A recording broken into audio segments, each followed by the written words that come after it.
In order for us to get our cravings under control, we need to understand why we have cravings. Junk food is the first thing we think about when we want to lose weight. That and exercise. We connect it to celebrations. We connect it to enjoying life just in general. So if I'm going to lose weight, how am I going to do it without junk food? Because not having junk food implies I'm not going to be enjoying my life. We need to answer that question. I'm going to actually start, Wellness Warrior, with the most important one. Because this one, it broke my brain. So I'm starting here because if you don't get this, you're not going to be able to get your cravings under control at all. It's just not possible. Sugar is extremely important in our body. That's why it's so tightly regulated.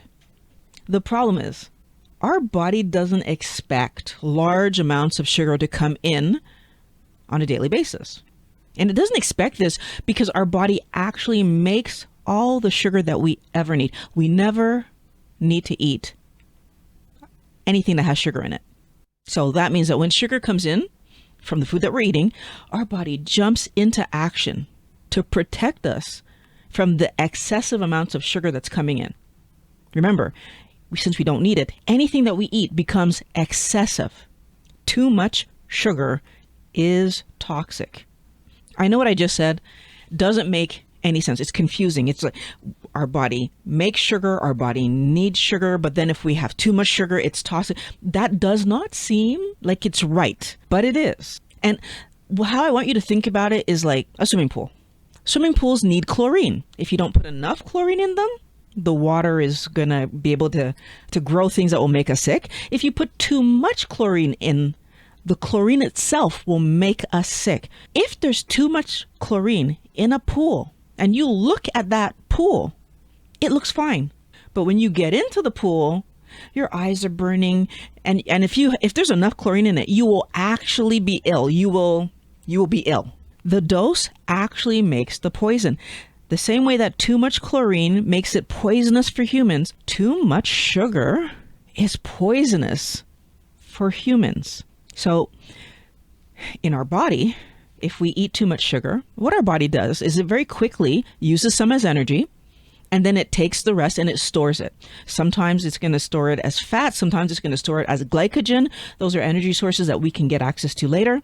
But sometimes when our glycogen stores are full and our fat cells are full, your body just has to put it other places. That's a bad situation. I don't understand the processes of how our body ends up storing sugar that we eat in other places where they don't belong. All right? Not a doctor. I'm not even going to pretend to try to explain it to you. All I know is that it happens, and we see it as damage. So it ends up harming our bodies. And that damage, at least in my case, contributed to me living 23 years of my life in pain, with joint pain all throughout my body. Our body putting sugar away causes another smaller problem. Compared to me being in pain all the time, I think it's a smaller problem. When my body puts the energy that I just ate from sugar away, then I don't have access to it. So therefore, I'm hungry again. And my body is going to turn around and tell me to go get food, right? That's what I'm hungry means. It means go get food, go get energy, go get building blocks, whatever. And I'm going to go and find something else to eat. So the small problem becomes a big problem if I have a weight issue. And what do most of us eat? So like I'm going to turn around and maybe I want a snack. So I might have some fruit, or I might have some crackers or cookies or something small to help me make it to supper. But that's more carbohydrate. And my body does the same thing. Sugar's coming in, puts it away. Now, if this happens enough times, it stops being a problem of hunger, although I am hungry. It becomes a bigger problem because now what's happening is that the extra sugar that I'm eating starts impacting my body. So my internal organs will be impacted. One of those being my brain. It's going to actually have an impact on the neurotransmitters that are happening in my brain. So these chemicals in my brain become imbalanced, and basically my brain starts asking me for more sugar because when I eat things that have sugar, I'm getting this dopamine, serotonin, like this rush of endorphins in my head. And it feels good. And then that rush helps my body to feel good. That's problematic. You see, the research shows that rush that's happening is happening in the pleasure center of my brain. And that pleasure center, when you stimulate it too much, it engages people in wanting that thing too much. So it creates dependency. Dependency is a bad thing. So when we have a dependence on alcohol, for example, really bad. And so, or any other chemical, really bad. And all of a sudden, I'm having a dependence on sugar. And it isn't all of a sudden. I shouldn't say it like that. This takes time. The same way that, you know, when you drink, you don't automatically become dependent. When you eat carbohydrates, you don't automatically become dependent. It takes years to develop this dependency. When I decided to do keto, I lived withdrawal.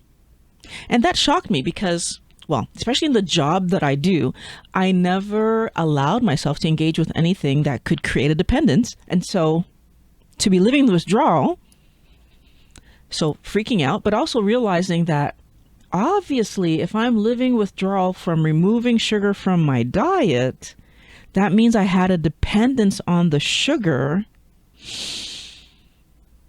I was shocked because in our society, when people say that they are having trouble with food and they just can't stop eating it, and people act as if it's impossible. Like their parents are told that your kids are not hyper because of sugar. That's not a real thing. And we as adults are told that you cannot be dependent on food. It doesn't happen. So therefore, if I'm overeating sugar, I'm either doing it because I'm lying about this intense feeling I'm having, I'm lazy, or I'm just a glutton. Like that's the reason that we're given. Not that there's a true dependency that was created. That's not possible. It's what we're told. I didn't make it up, Wellness Warrior. I live withdrawal. I know what the symptoms are of withdrawal. I wasn't expecting to have withdrawal. This is the other part of it. I was expecting to take the sugar out of my diet and just be fine. It never occurred to me that this was going to happen. But I'm here to tell you that I know for a fact you cannot have withdrawal unless you are dependent on something, which now helped me to understand I was dependent on the sugar that I was eating. So you end up dependent because your body very quickly is saving you from the excess amount of sugar that you've been eating. Those carbohydrates that are in almost all the foods, especially those processed foods. So that junk food that you're right, the junk food is causing a problem. Your body is quickly putting those sugars away, but then you're still hungry. You go eat more, and your brain is craving more sugar, because the reward center is being stimulated. And there's that word, craving. We have sugar cravings because our reward center is pushing us out to get more sugar because we've been eating sugar. So my body doesn't want the extra sugar. It makes all that it needs, but I'm eating the sugar and my brain is saying, hey, that felt good. Get me some more of that. Back to my story. When I started keto 6 years ago, I jumped right in. I didn't have any reservations about it. Well, once I looked it up and understood it was going to help with my inflammation problem, because that's all I thought I had. I didn't have any reservations about it. I jumped right in. I started doing keto. I was aiming at 20 grams of carbs, but I only got down to 50. And that's because I didn't really understand. And I wasn't weighing my food. I wasn't doing all the things. I lived withdrawal. And that action showed me that I was dependent on carbohydrates. But more importantly, I want you to understand that those withdrawal days were excruciating. They felt horrible. Like it was so uncomfortable. I was nauseous. I was overheating, and that's like 6 years ago. I was headachy. I was hungry as heck, even though I was eating large meals. Everything about that situation felt bad, felt wrong. It actually had me thinking, like, am I making a mistake? But thank goodness that I was able to click in that I felt like I was having withdrawal. I actually looked it up. But it was painful on some level. Not physically painful, like my skin wasn't hurting or anything, but it was emotionally draining and painful to be that pulled toward eating the thing that I know is causing my physical pain. I was so uncomfortable. I was so tempted to just stop and eat rice. And it wasn't even like I was thinking cookies at that moment. Rice, pasta, like a pizza. Like I just wanted to eat something to make me not feel hungry the way that I was feeling so hungry. But I made it through. I didn't give in to the withdrawal because I figured it out that was withdrawal. I didn't give in. And can I say, Wellness Warrior, that experience of living withdrawal actually helped me? You see, I've known people who tried to quit smoking or drinking or other things, and some of them didn't even get through a day. Like the withdrawal hit them and they just they smoked the cigarette or they had the drink. They didn't even get through a day. But I had other people that maybe they made it a few days, maybe they made it a few months and even a few years. But then when they were upset or something happened in their life, they let it back in and they were back in the bad situation again. Knowing that and seeing what I had just lived through before I even was in a scenario where I could be tempted, I put it in my brain, I will never eat carbohydrates again because I recognize that was withdrawal and it was horrible. Now, even if you slowly whittle down your carbohydrates, so you go from the 400 grams of carbs that we are typically eating, and you slowly over the course of many weeks, even months, go from 400 to 350 to 300 down to get into a ketogenic state. At some point, to get to the level where you're in a ketogenic state, you are going to fight with so whether it's to go from 50 to 20, or at some point you're going to fight with yourself from 100 to 20, you're going to fight with yourself. It's going to be hard. At some point, you're going to have some withdrawal. And there are many people on this warrior who never get to the point where they're eating 20 grams of carbs or less. There are a lot of people who never get to the point where they are in a ketogenic state. The good news is this. Even at 150 grams of carbs per day, you're going to lose weight, a significant amount of weight. So do you need to get to 20 grams of carbs or less to lose weight? Not at all. Not at all. But 150 grams of carbs every day is still enough to keep your dependence going. That's why you didn't live the withdrawal. For some people, 100 grams of carbs a day is going to be enough to keep you in that dependent state. Maybe 200. I don't know what level you'll get to. But if you don't cross that barrier where you feel like you're fighting with the sugar and go through some level of this is hard, you're still dependent and you're still eating enough carbohydrate that your body is just, it's still getting the hit and it's fine. But is it? If you're still overdoing the sugar, and so your brain is still being activated and you're getting the dopamine, the serotonin, all that stuff happening up here, then it also means that you're still getting the damage happening in your body as well. Your insulin is struggling, so you still have insulin. If you are overweight, you have insulin resistance. If you have joint pains, you have insulin resistance. If you have PCOS, there's so many. If you have heart problems, very likely you have insulin resistance. There's so many indicators that we are walking around with insulin resistance. And if you're walking around with insulin resistance and we keep allowing large amounts of sugar into our diet, what we're doing is we're continuing to push ourselves towards diabetes. We're continuing to push ourselves towards so many health problems. So Wellness Warrior, I want you to consider that the goal here isn't just to lose weight. We're trying to solve the cravings. So you're going to be feeling amazing because the weight is coming off. But if you didn't get yourself into the ketogenic state, if you didn't get yourself to a place where you're no longer poisoning yourself with sugar, that's my point, then anytime there's a temptation, a party, Halloween, anytime there's a temptation, you are going to be pulled towards eating that thing, and now you're fighting with yourself. And sometimes you might actually give in. Sometimes you might actually eat the thing. So this is the first, most obvious reason that you're still having sugar cravings, that you just haven't actually got yourself down to the point where you've let go of your dependence on sugar.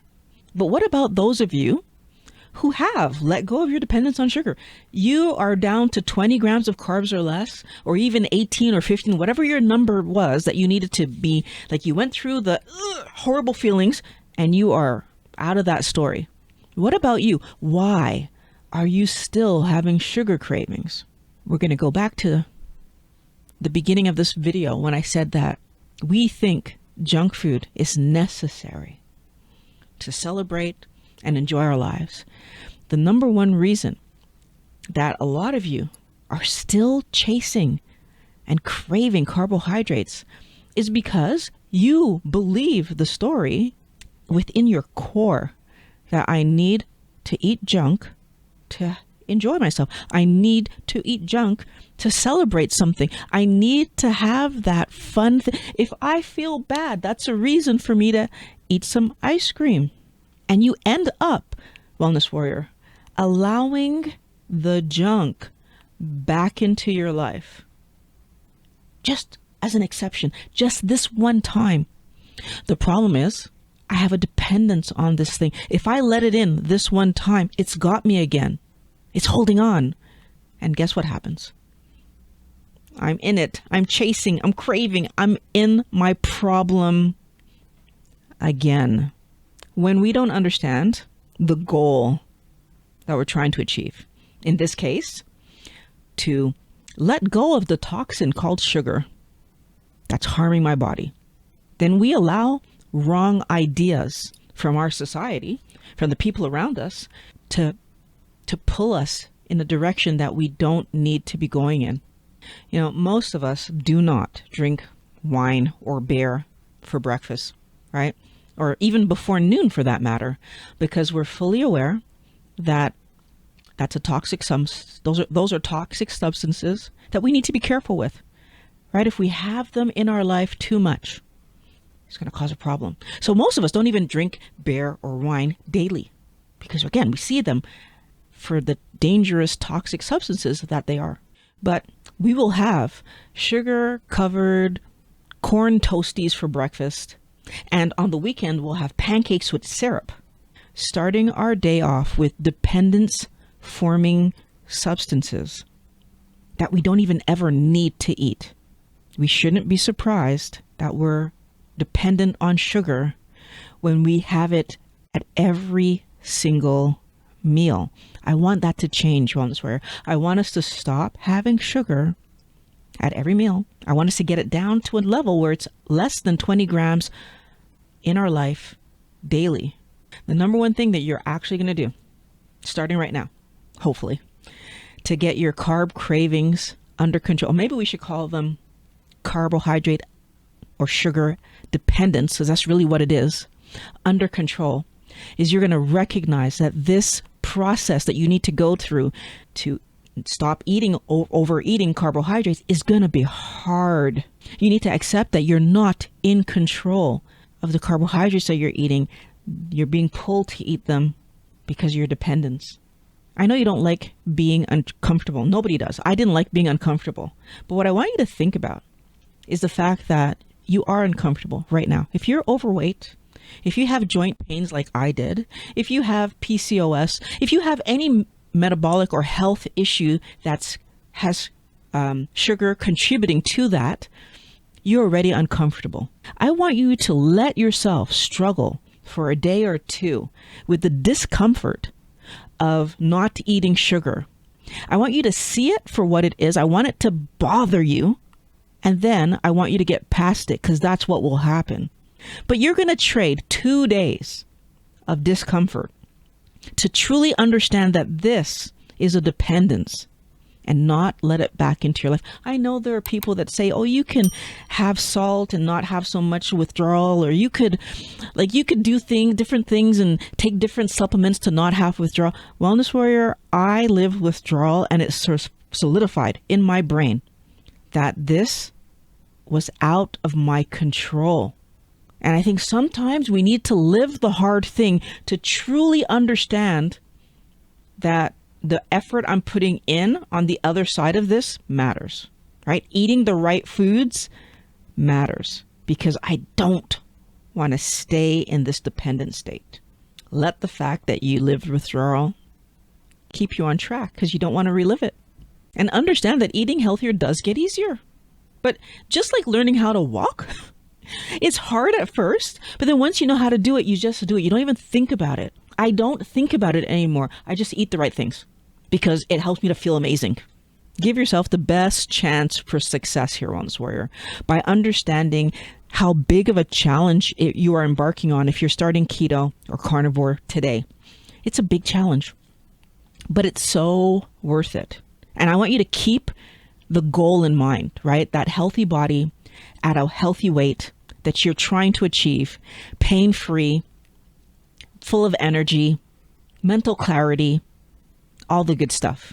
Good health is actually worth the effort that you're about to put in. Now, of course, in order to do keto or carnivore correctly, you're going to need the information in this video to get you started. So click on that link. I'm going to meet you in this video right now.